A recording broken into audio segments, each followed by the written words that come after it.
Pengadilan Tinggi DKI Jakarta akan membacakan putusan sidang pidana banding milik 4 terdakwa kasus pembunuhan Brigadir Nofriansah Yosua Huta Barat alias Brigadir J. Keempat terdakwa yakni Ferdy Sambo, Putri Chandrawati, Ricky Rizal Wibowo, dan Kuat Ma'ruf. Humas Pengadilan Tinggi DKI Jakarta Binsar Pakpahan menyebut pihaknya sudah menerima dan meregister berkas perkara banding 4 terdakwa kasus pembunuhan berencana Brigadir J. Bahkan berkas perkara sudah ditandatangani oleh majelis hakim yang ditunjuk. Binsar menuturkan putusan akan dibacakan pada persidangan yang terbuka untuk umum pada hari Rabu 12 April 2023 di ruang sidang pada Gedung Pengadilan Tinggi DKI Jakarta. Dan di siang hari ini kami akan membahas tentang ini, tetapi bukan kasusnya MG Listeners, melainkan jurnalis yang meliput persidangan Ferdy Sambo yang dilakukan sejak Oktober tahun lalu. Nah, di studio MG Radio hari ini sudah hadir jurnalis MGN yang meliput selama 4 bulan. Ada Kak Marcelina Tumondo yang akan berbagi cerita bersama kita. Selamat siang Marcel. Halo, selamat siang Mbak Lia, MG Listeners. Nah, udah mau lagi nih ya kasus Sambo diputuskan di tingkat banding. Nah, kalau melihat ke belakang, itu kan selama 4 bulan ya saya lihat Marcel kan termasuk salah satu jurnalis MJN yang selalu ada di breaking news Metro TV untuk memberitakan tentang persidangan Ferdy Sambo dan kawan-kawan. Bisa ceritakan nggak apa sih yang menarik ketika melakukan peliputan kasus yang sangat luar biasa menarik perhatian publik se-Indonesia Raya? Oke, Mbak Lia, ini sebenarnya kalau ditanya apa yang menarik ya, aku tuh paling menarik kalau dari sisi gimana kita bisa belajar satu kasus ya. Iya. Aku ini kan gak ada latar belakang hukum sebenarnya. Dari lulusan ilmu bahasa, jadi wartawan. Oke lah, beberapa kali sebelum liputan Sambo ini pernah juga liputan persidangan atau kasus-kasus hukum ya. Iya. Proses penyidikan di polisi dan sebagainya. Tapi ini pertama kali benar-benar mengikuti satu kasus hukum yang gak main-main perhatian publiknya. Iya, 4 bulan. 24 jam ya, iya, bisa betul, dibilang. 24 jam sidangnya. Karena kan gak cuma di TV tapi juga di berita online, koran dan sebagainya. Yeah. Dan itu sebenarnya pressure sih. Pressure untuk bisa meliput dan menyajikan informasi hukum yang akurat pastinya. Dan juga kita kan ya mau gak mau dituntut untuk bisa mengoneksikan satu data atau satu informasi dengan informasi lainnya. Ini jadi menarik nih, gimana caranya ini barang jadilah pokoknya. Liputan kita. Sementara background hukumnya pas-pasan gitu ya. Betul, pas-pasan. Nah, itu belajarnya kemana tuh? Itu belajarnya yang pertama kita banyak ngobrol-ngobrol pastinya sama teman-teman di lapangan. Ada yang mungkin udah lebih senior ya di lapangan, ada yang lebih senior. Terus kita juga dengerin wawancara dengan pakar hukum pidana misalnya, bagaimana sih mereka melihat konstruksi perkara dari kasus ini, terus dari sisi misalnya prediksi atau gambaran hukumannya nanti akan seberapa. Nah, biasanya aku banyak belajar dari wawancara-wawancara juga. Dan ada satu website ya yang menarik, website hukum yang gratis. Apa tuh? Online. Ini boleh disebut kan namanya? Oh, boleh dong kalau itu. Intinya itu website hukum. Dan yang online. Aku tahu. Berarti aku tahu karena tahu banget karena itu referensi. Iya, itu jadi kitab suci aku lah waktu itu ya. Sangat menolong. Betul, sangat menolong. Selain kita pasti harus lihat lagi ke KUHP-nya karena kan itu semua pasalnya dari KUHP ya. Betul. Itu jadi kita benar-benar belajar sih menguliti setiap unsur-unsur pasalnya, soal pasal 340 ya. Iya, 340 kan ya? Betul. Pembunuhan berencana. Pembunuhan berencana, jungto pasal 55 itu benar-benar ayat 1 kan, ingat kan? Iya, 55 ayat 1 ke 1 KUHP. Jadi ingat itu hukumannya, itu yang hukumannya kan? Iya, hukuman maksimal pidana mati. Nah, itu sih yang paling menarik, bisa dari aku sendiri merasakan ada manfaatnya gitu ya untuk menambah hasanah ilmu hukum bagi jurnalis. Nah, kalau abis ini mungkin berminat untuk kuliah hukum ya? Nah, itu kan ada 5 terdakwa hampir pada saat bersamaan ya. Bagaimana membagi waktu untuk dari satu ruang sidang ke ruang sidang lain misalnya, atau memang jadwalnya itu berurutan atau bagaimana?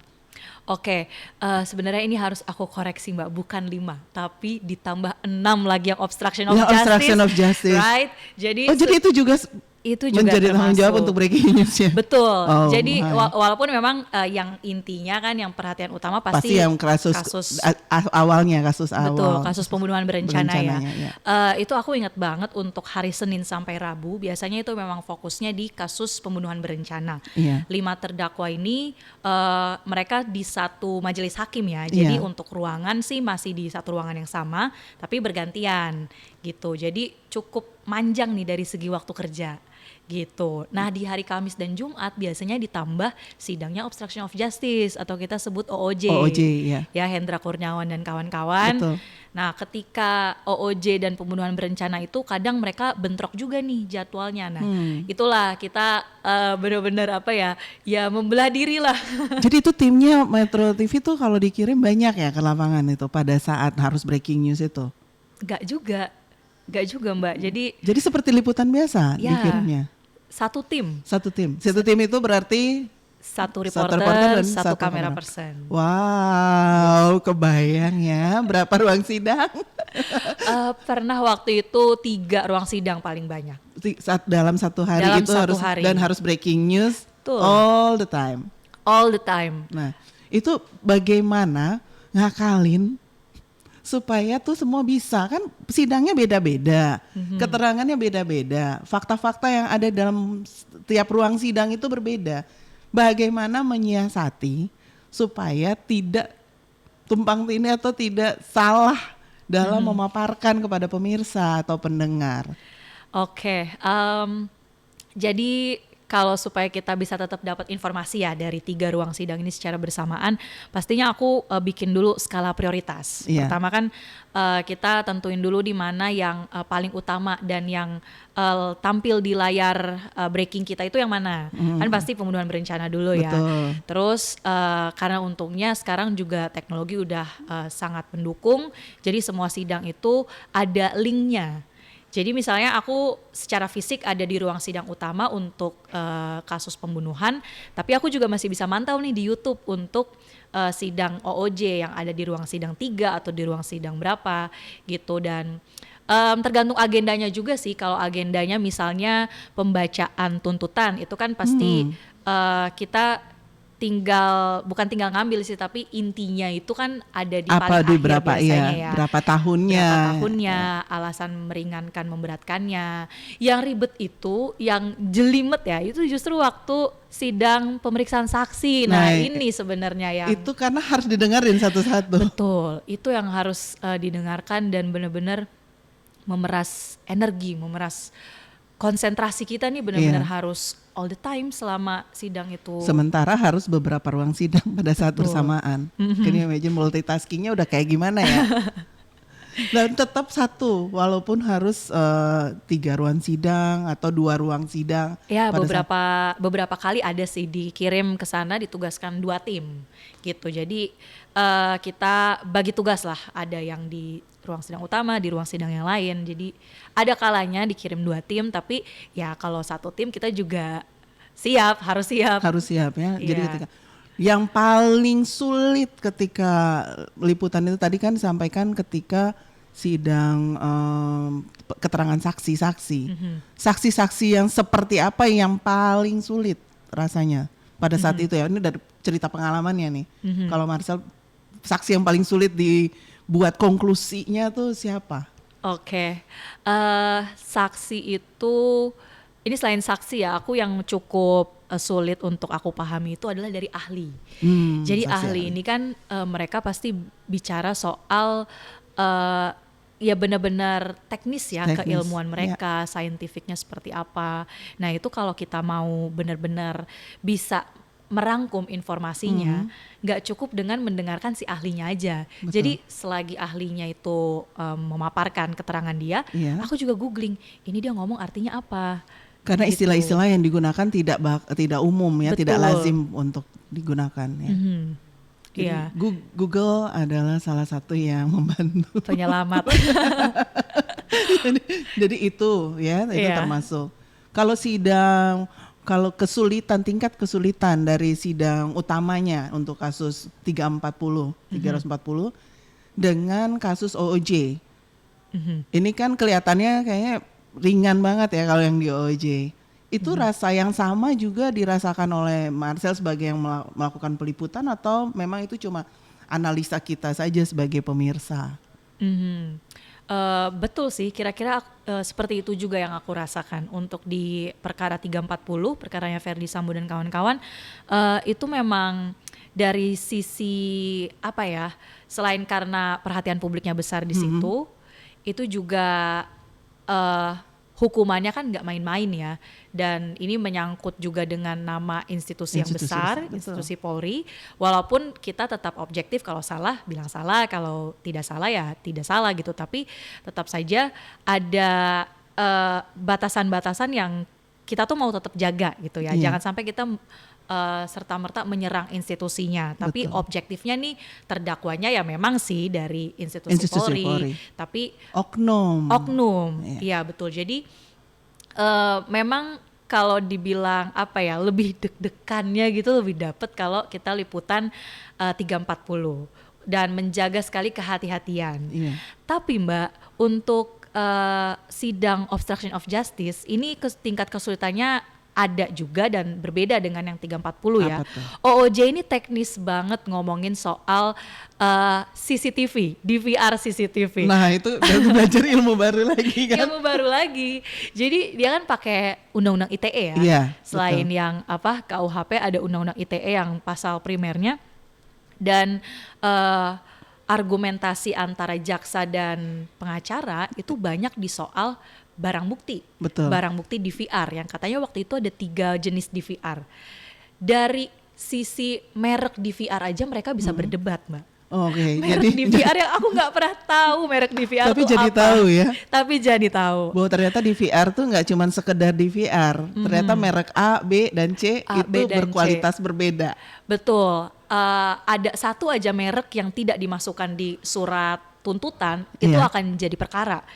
Loh kan barang buktinya merek yang A, kenapa yang merek A tidak ada di surat tuntutan? Seolah-olah itu sah. Kan kecil ya, apa sih masalahin hal receh, tapi ternyata dalam hukum itu matters. Itu matters, itu bisa jadi materi mereka melawan tuntutan kan.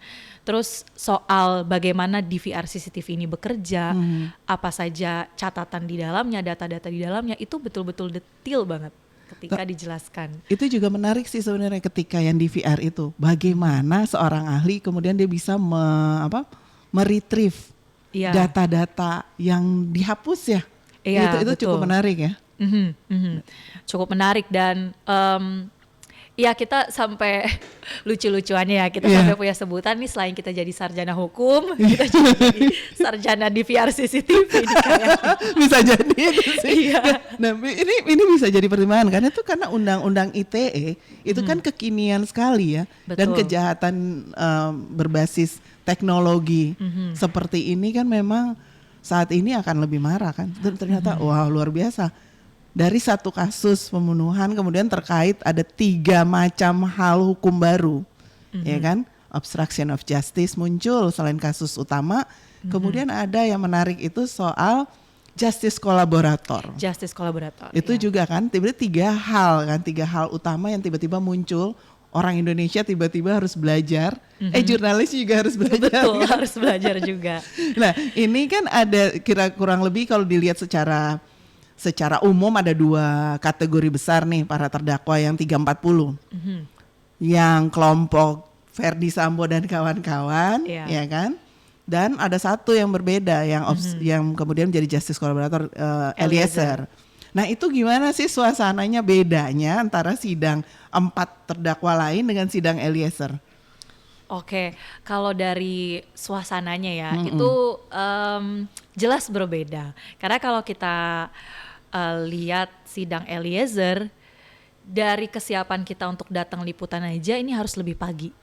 Kenapa harus lebih pagi? Karena kita harus berebutan tempat dengan fans dari Eliezer. Wow, itu fansnya. Iya, jadi ingat ya Icat Angelnya. Nah itu gimana sih mereka bisa jadi itu? Apa memang ada yang orang dibayar atau mereka memang sukarela atau gimana tuh Richard Angels itu?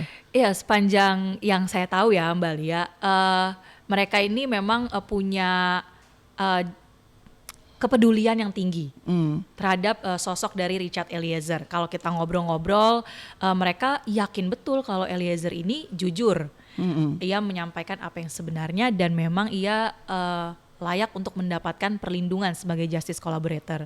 Dan mereka juga yang saya lihat mereka tuh selalu berkomunikasi juga dengan pengacaranya ya, dengan penasihat hukumnya Eliezer, Bang Roni Talapesi. Iya.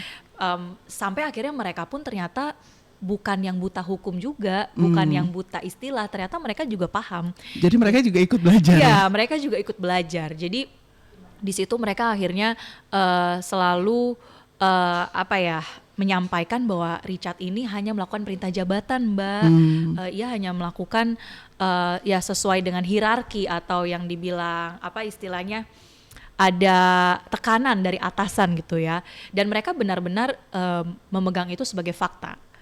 Nah, tapi penasaran nih aku. Marcel ini timnya Eliezer atau timnya Verdi Sambo? Nah, tapi jangan mana-mana ya MG listeners. Kita akan kembali setelah yang satu ini.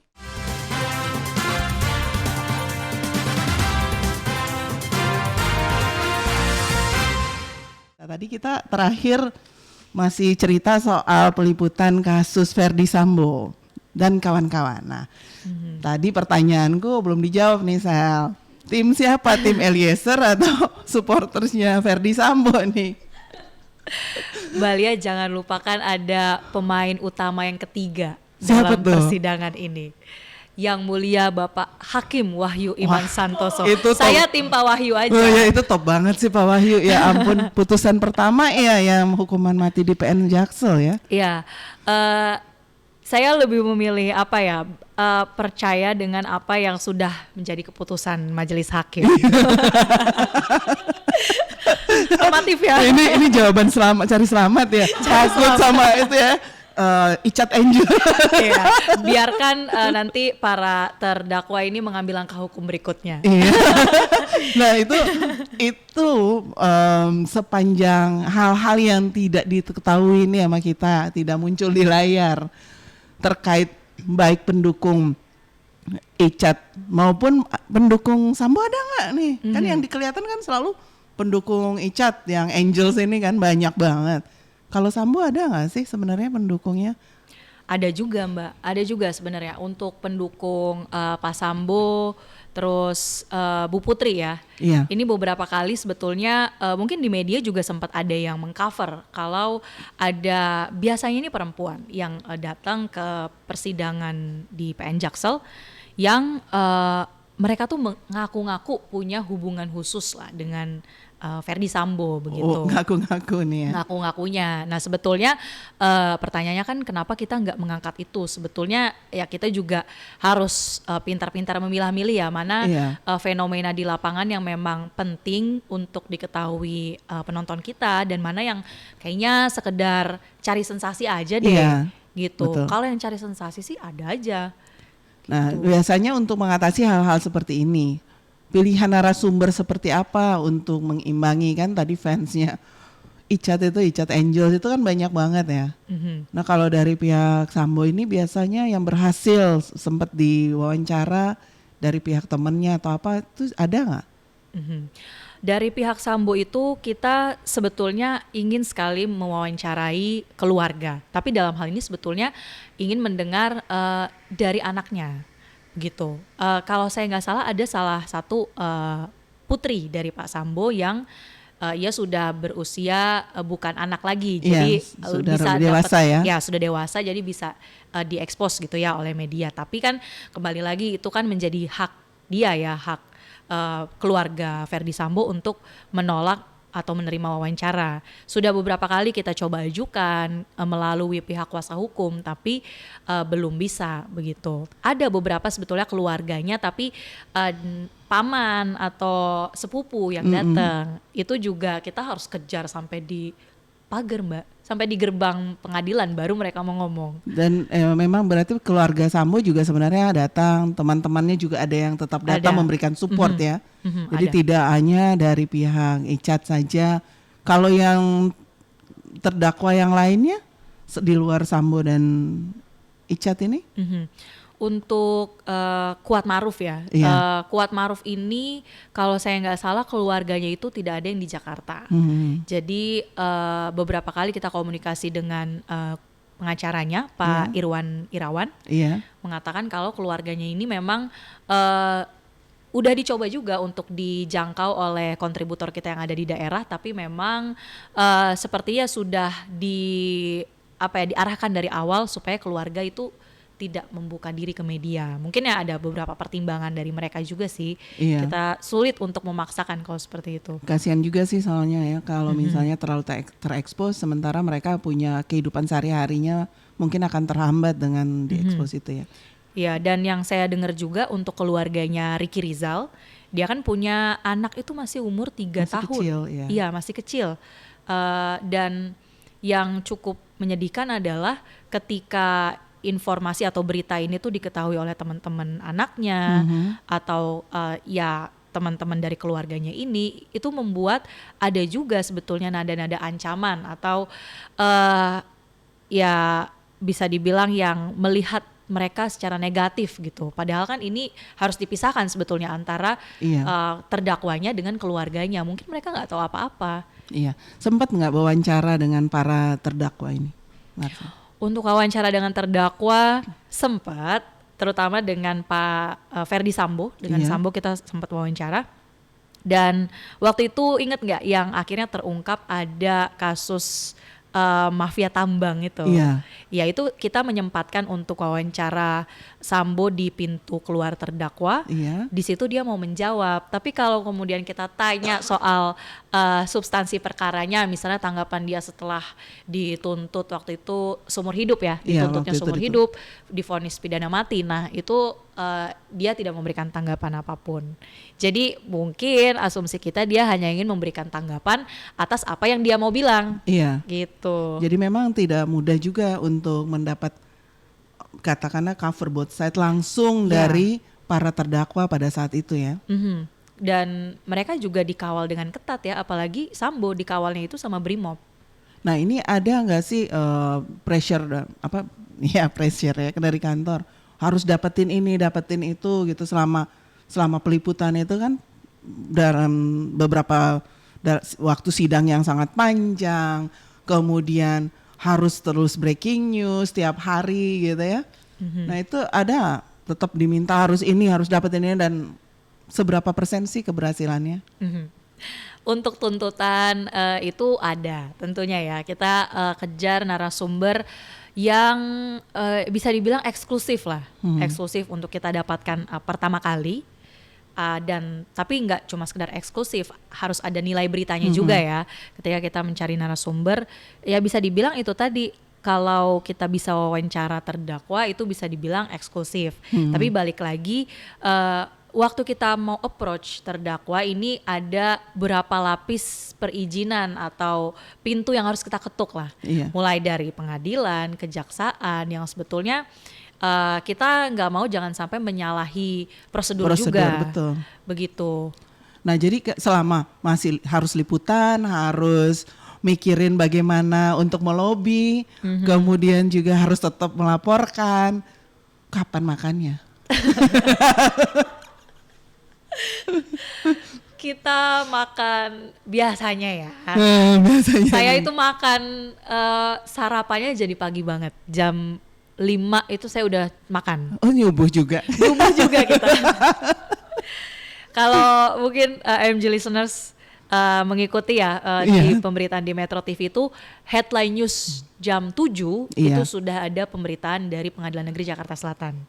Jadi berarti jam 7 udah pasti udah di sana. Jam 7 udah di sana, jam 7 kurang malah. Kita harus ambil gambar, harus cari blocking. Iya, buat supaya bisa dapat posisi yang aman ya untuk live. Ya.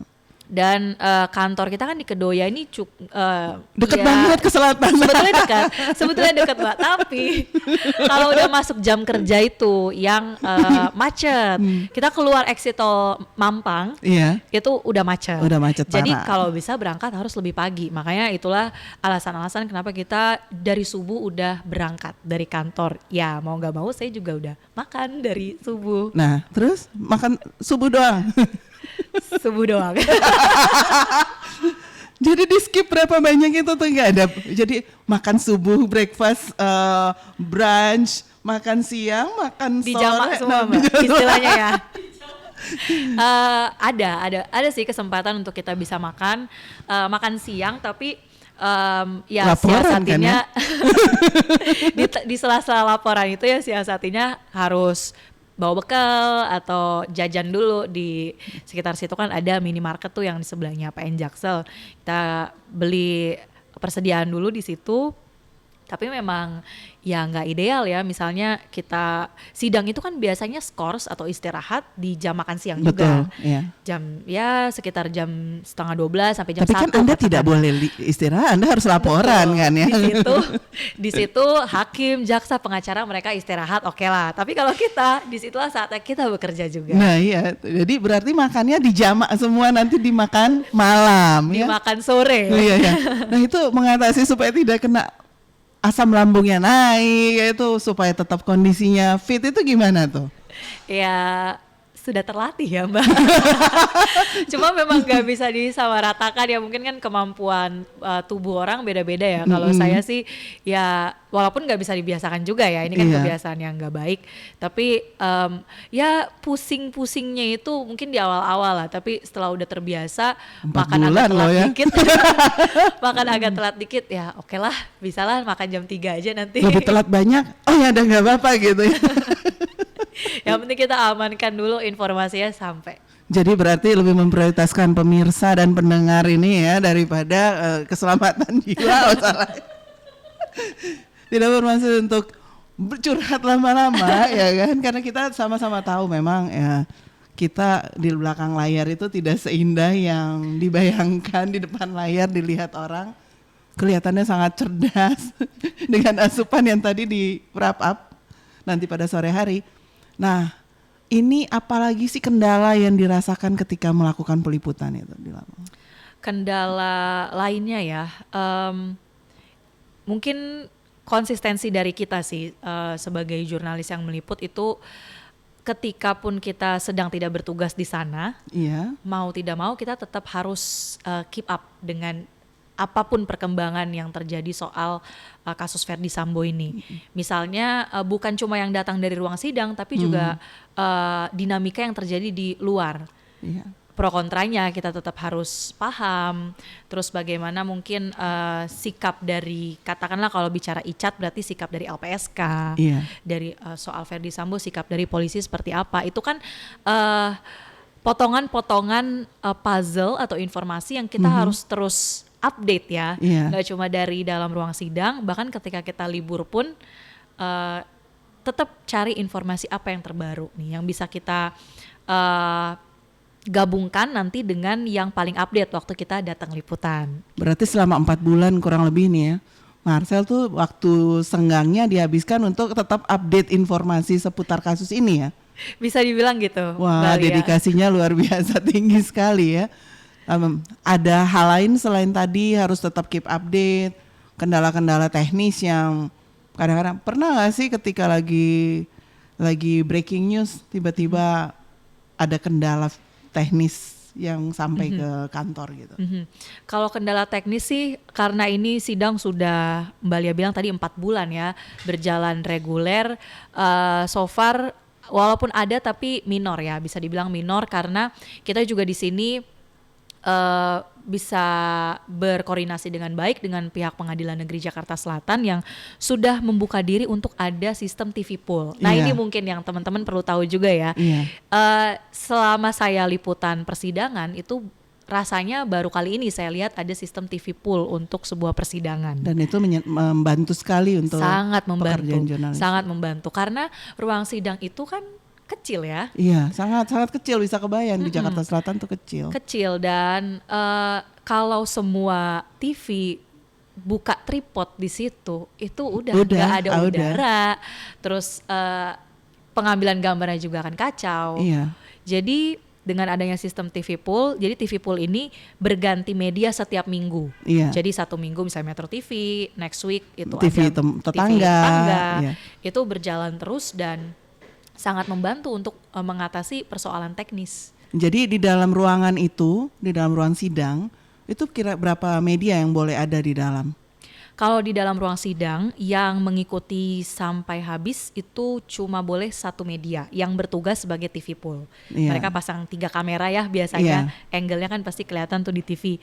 Tapi waktu awal persidangan dibuka, waktu hakim masuk dan menyatakan sidang dimulai, itu kita masih boleh semuanya masuk. TV masuk. Ya biasanya teman-teman fotografer juga perlu ambil gambar, media lain, TV lain juga bisa kameramennya masuk. Tapi setelah ya mungkin 3 menit kita diminta untuk keluar. Dan selain hanya TV satu pool. TV pool doang ya. Betul. Dan itu cara untuk mengetahui siapa kali hari ini bertugas sebagai TV pool itu lewat diundi atau memang sudah diatur schedule-nya oleh PN Jaksel? Sudah ada, pengaturan schedule-nya sudah ada di bahkan sebelum sidangnya berlangsung. Iya. Ya ngobrol-ngobrol dengan tim teknik di Metro TV, ini juga mereka ada perwakilan yang rutin rapat koordinasi dengan pihak pengadilan supaya flow-nya ini mulus dalam melaksanakan tugas TV pool. Iya, supaya dapat gambarnya bagus ya, semua orang bisa menggunakannya dengan baik dan puas ya sama. Iya, kita juga saling backup. Misalnya ada TVA yang sedang tidak bisa atau tidak mampu untuk provide menyediakan si TV pool ini, ya TV yang lain bisa menggantikan gitu. Tukeran jadwal lah istilahnya itu bisa. Jadi saling bantu banget ya, memang terasa kerjasama yang baik karena untuk kepentingan pemirsa seluruh Indonesia. Nah, Sel, itu biasanya kalau terdakwa itu mau masuk ruang sidang, biasanya mereka di holding room dulu kan, ditunggu ada sel sementara, tahanan sementara. Ini berlaku juga nggak untuk para 5 terdakwa ini yang cukup high profile? Setahu saya itu berlaku juga ya. Kalau kita lihat dari alur mereka masuk, biasa masuk dari itu sebetulnya pintu keluar kalau saya nggak salah ya. Iya, yang di keluar. belakang itu ya, di samping yang ada buat mobil. Betul, untuk mobil tahanan mereka masuk sampai mepet ke gerbang. Gerbang, betul. Terus langsung ke tahanan berarti? Langsung. Iya. Jadi benar-benar jalan ya 3 meter lah paling untuk bisa diambil gambarnya. Gitu, dan setelah itu mereka menunggu di ruang tunggu tadi, ruang transit biasanya ruang kita transit, sebutnya. Di ruang transit. Mereka bukan di dalam yang semacam sel gitu ya? Atau mereka dimasukkan ke tempat yang khusus? Ada karena tempat ada ruang khusus kan? ruangan Berarti ada khusus. juga memang seperti sel transit. Setahu saya itu di ruang khusus dan di situ mereka bisa ketemu dengan pengacara ya betul. sebelum sidangnya dimulai. Jadi memang benar-benar teman-teman jurnalis waktu meliput itu punya waktu untuk ngambil gambar para terdakwa turun dari mobil tahanan sampai mereka masuk ke ruang transit. Itu cuma 3 meter ya. Sekitar segitu. Jadi benar-benar dengan banyak orang ya. Ya, banyak orang. Itu pun kita pakai sistem TV pool tadi. Iya. Gitu. Oh, jadi akhirnya gambarnya jadi bersih. ngatur seperti itu supaya nggak saling rebutan. Tapi bagaimana dengan teman-teman fotografer? Teman-teman fotografer juga ya mereka mengambil tempat sendiri ya, mengambil tempat masing-masing. Kalau waktu terdakwa datang, itu mereka udah ada nih posisinya yang tidak menghalangi TV pool. Oke. Gitu. Jadi ya kita sama-sama tahu lah gimana nih enaknya. Jadi sudah ada kesepakatan tidak tertulis di antara sesama wartawan ya. Sesama wartawan saling mendukung bukan saling menjatuhkan gitu ya. Betul. Nah, tapi yang menarik ini kan di Metro TV banyak reporter nih. Kok bisa ya Marcel yang dipilih buat selalu breaking news itu? Apa sih hebatnya? Kalau koordinator liputan kita lagi dengerin MG Radio sekarang, kayak dia yang lebih berhak untuk menjawab. Menurut Marcel apa sih yang membuat kriteria Marcel ini yang cuma yang tidak punya background sekolah hukum, bukan pendidikan hukum ya, bahasa tadi ya, bahasa Inggris lagi, tapi bisa terpilih di antara jurnalis Metro Media Group Network yang lain?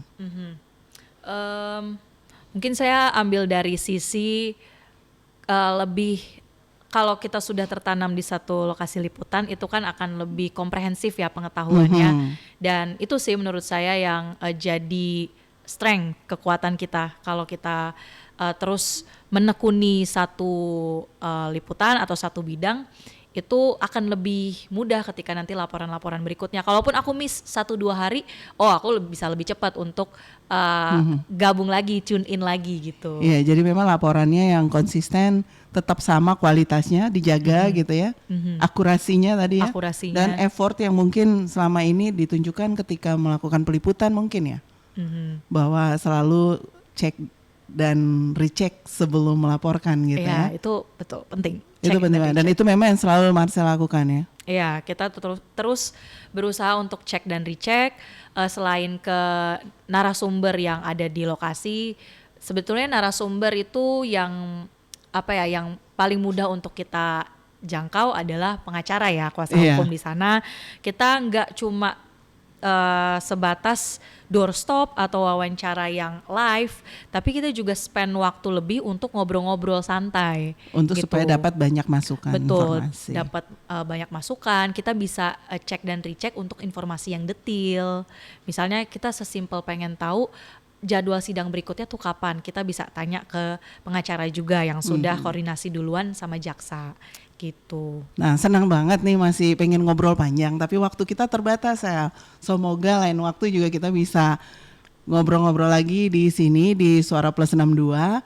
Tetap semangat, sukses, ditunggu liputan selanjutnya ya yang mungkin lebih lagi daripada kasus Verdi Sambo ya. Terima kasih saya udah bergabung di sini. Terima kasih juga Mbak Lia. Ya.